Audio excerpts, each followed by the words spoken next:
Welcome back to Romany's Realm. I'm Romany. Beginning of the month, therefore it is Pagan Parcel and Spellbox Day.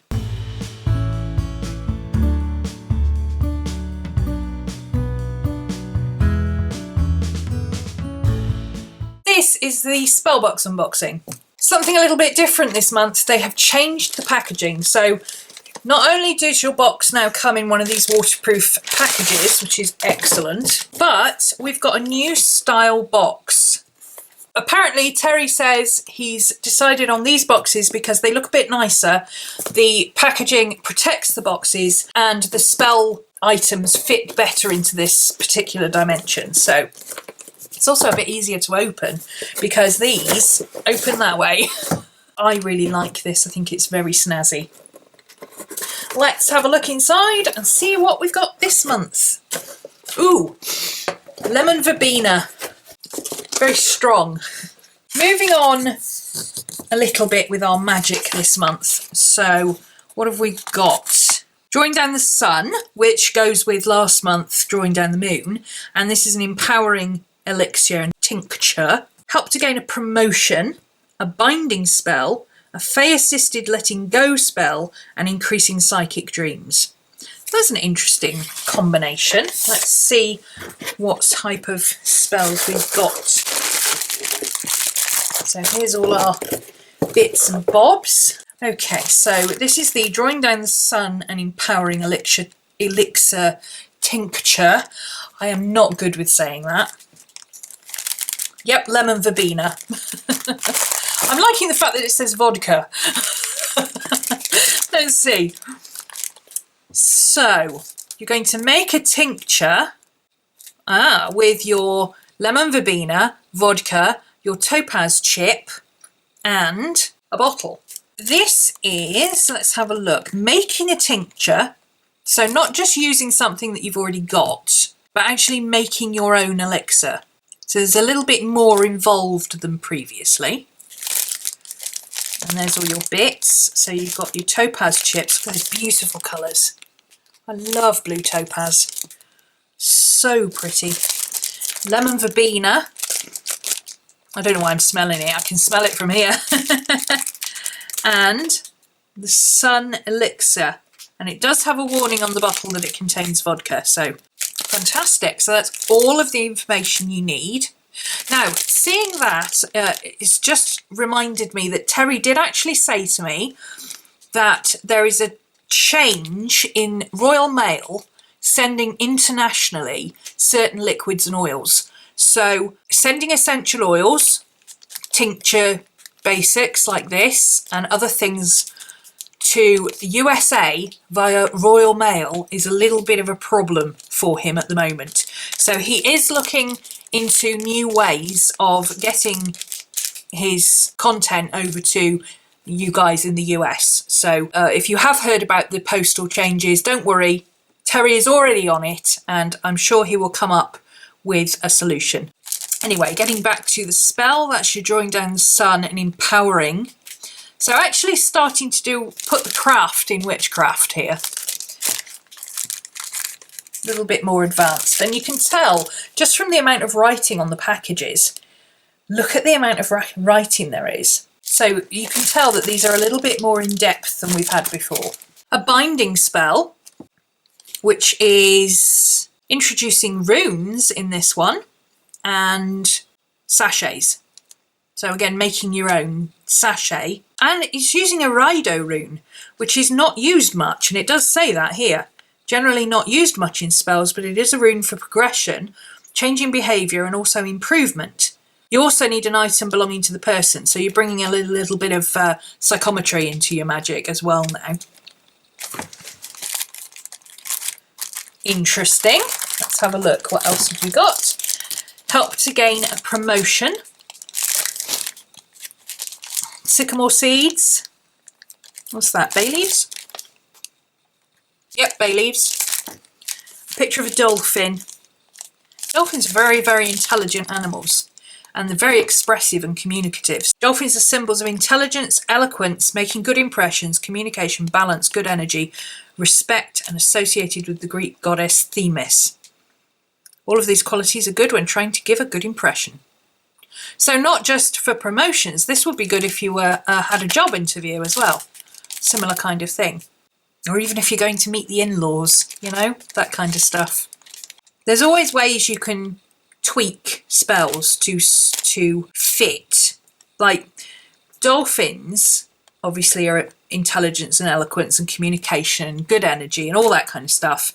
But an elephant is a symbol of family. So if you were meeting the in-laws, you might want to add a picture of an elephant. Or you could even have your dolphin picture and then add a trinket of an elephant or a necklace, a charm or something. So there you go, that's that one. Oh, this is meditation. Oh, outdoors magic. So that's a new one. We haven't done any magic outdoors specifically. Interesting. I like it. A Fae-assisted letting go spell. Fairies. Fairy work can be a little bit tricky. I don't do a lot to do with fairy work because fairies are tricksters and you have to be extremely specific about what you say. They have certain protocols that you must follow.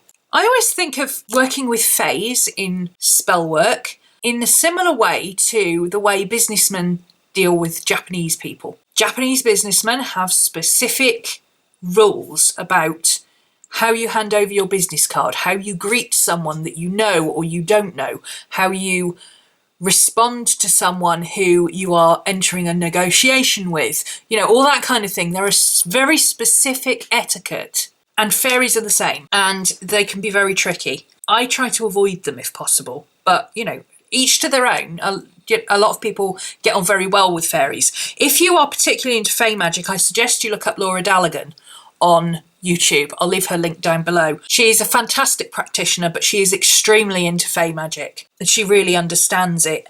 The one thing that I know about fae is that you're never supposed to say thank you. You do not say thank you to a fae. You leave them a gift or a tribute, but you never say thank you to them. They consider it an insult. I think actually Laura, either Laura or Kellyanne Maddox have got a video on that, on working with fae. I'll see if I can find the link. I'm not sure if I can find it, but one of those two did a very in-depth video on working with fae, and they actually mentioned that you're not supposed to say thank you to fairies. I think it might have been Kellyanne. Not 100% sure. Anyway, this is... Ooh, jelly beans! See? Tributes for the fairies. Midnight Rose, a green candle. We've got rose buds, so flowers and things. Bit of salt, a white candle.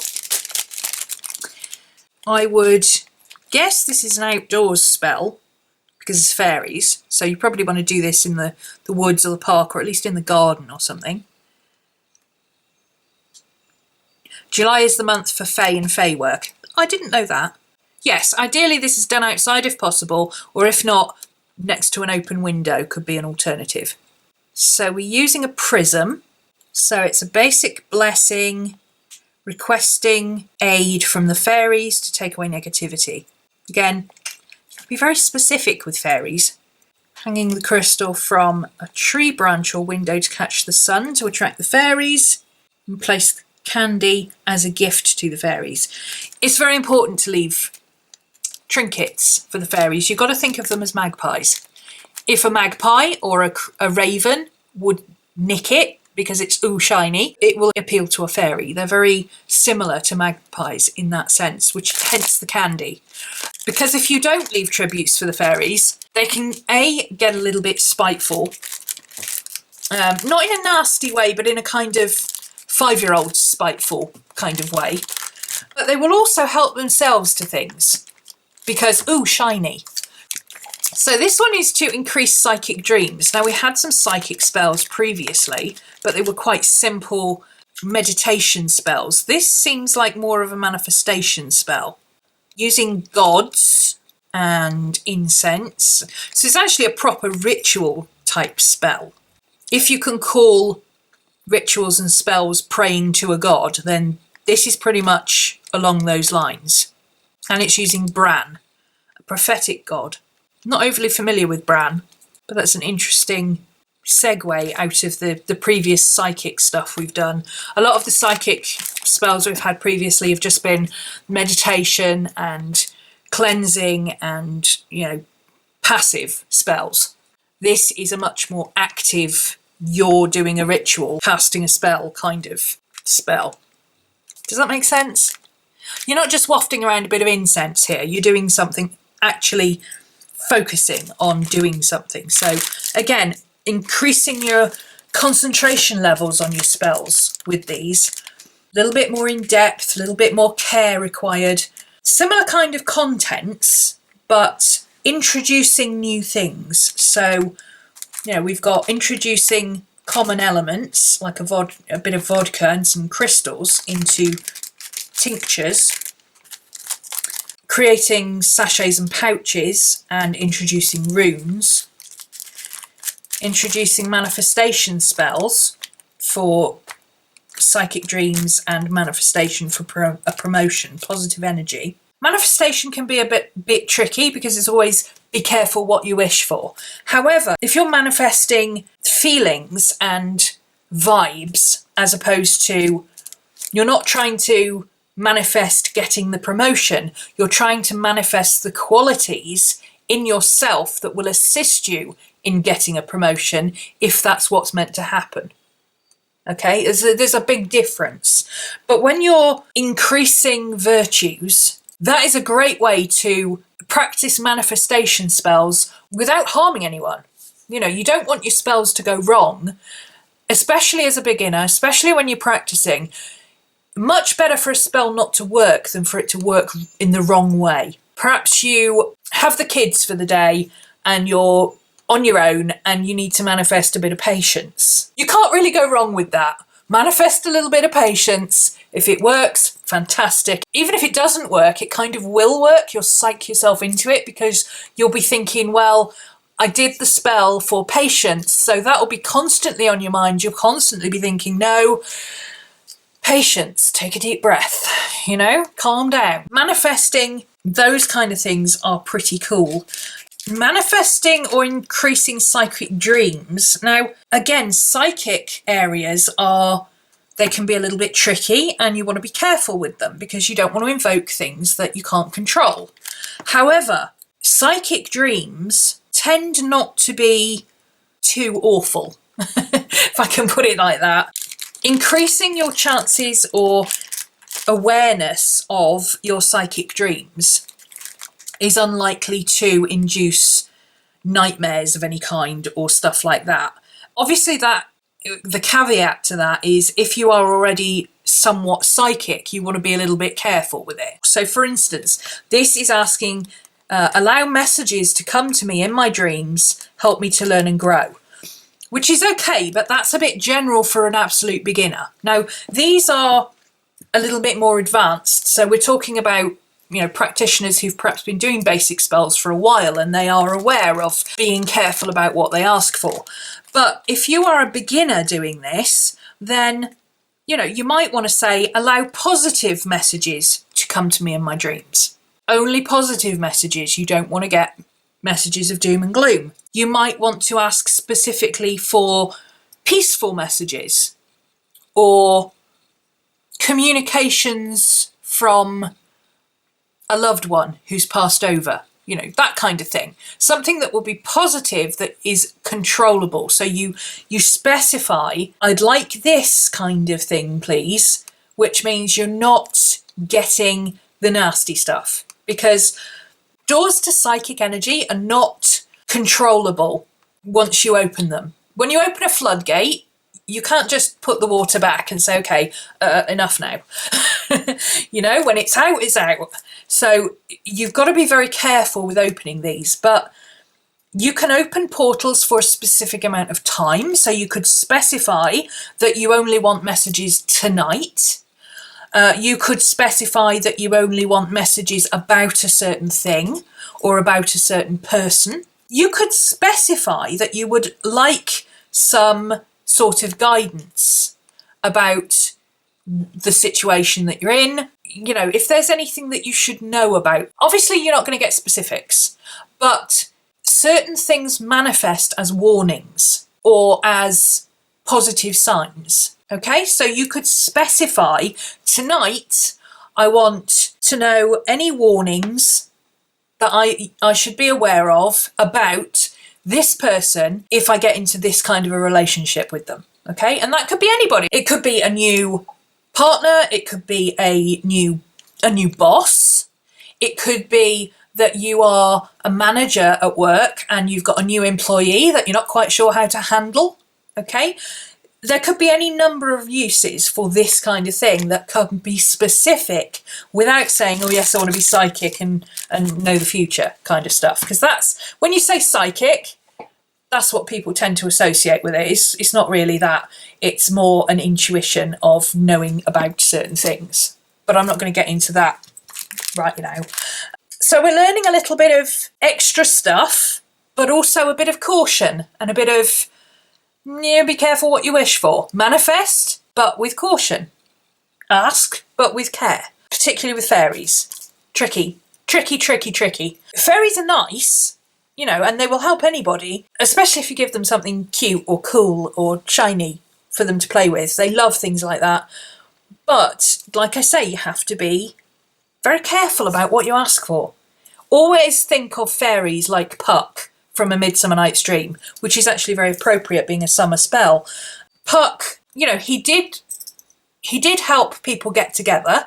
He did help all sorts of things occur. However, he also gave somebody a donkey's head because he thought it was funny, you know, and it was funny. Probably not for the person who had the donkey's head, though. So, you know, a little bit of caution in our magic. And now, drum roll, an announcement. Terry and Julie are bringing out a new subscription box. It will be available very soon. He's hoping to have it out for next month. It is called Witch's Essential Subscription Box. This box will contain a number of different bags of herbs, contents around 15 grams each, which I believe is this. I think these are around the same 15 grams. With an information sheet with a more in-depth look on the magical uses of each herb. A pack of spell candle, so similar to this. Also with information sheets as well as kits to enable you to make different items. Oh, making items! Witchcraft! I like it! Making different items such as lip balms, bath scrubs, hand creams, soaps, infused oils and so on. I've just talked to you about infused oils, there you go. Each month will be something different as well as a mix of essential oils and base oils. The kits will all have contents from any oils, jars, etc. needed in the kit. They will be priced at around $19.99 a month. So a little bit more expensive than the basic pagan parcel, but also more content, especially if it's got essential oils in. Essential oils are quite pricey. A bottle of essential oil, a good bottle of essential oil, can run you £8 to £12 for even the basic oils. So I think that's quite a good price for that. So the pagan parcels each month, I will check which ones are available and I will go through and link to my previous unboxing because it's basically the same with a few minor changes. And then we'll get this one and we'll be able to do some crafting. How awesome is that? Do some actual witchcraft. That could be entertaining because me and making lip balms and hand creams, can you imagine? I am just not dexterous at that kind of stuff at all. So that's very exciting in the next month or so. So keep an eye on the website, craftingmagic.co.uk. There's the link if you are interested in that. And if you are interested in that new box, The Witch's Essentials, put a comment down below and let us know.